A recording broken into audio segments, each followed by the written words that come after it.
नमस्कार दर्शक बंधु जय जगन्नाथ आज नुआ भिडियो को आपण मानक स्वागत जनाऊँगी।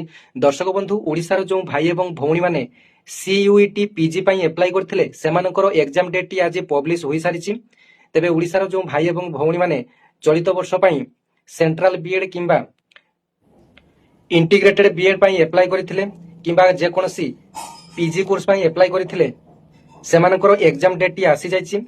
तेबे परीक्षाटी 6 मार्च रु आरंभ हुई 27 मार्च पर्यंत रही। प्रत्येक दिन 3टी लेखाएं शिफ्टिंग रे परीक्षाटी हेबो। तेबे ओडिशार जो भाई एवं भौणी माने सेंट्रल बीएड किंबा इंटीग्रेटेड बीएड पई एप्लाई करथिले सेमानकर एग्जाम डेट टी 8 मार्च 2026 रही। एवं प्रथम शिफ्टिंग रे आपण मानकर एग्जाम टी रही 9टा AM रु 10टा 30 पर्यंत आपण मानकर एग्जाम टी रही। अर्थात 90 मिनिट समय आपण मानकर पई रही।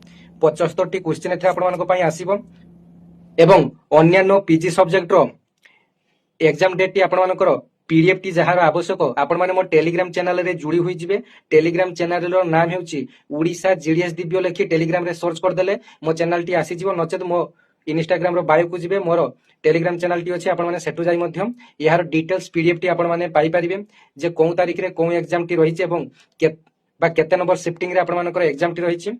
तेबे भिडियो टी अनेक मात्रा रे शेयर करी ओडिसा समस्त भाई भौणी मानक ठारे पहुंचेबे जे सीयूटी पीजी रो एग्जाम डेट टी आसी जाइछि एवं यार एग्जाम टी किए कंडक्ट करियो मध्ये जानि नियंतु। एनटीए कंडक्ट करियो नेशनल टेस्टिंग एजेंसी।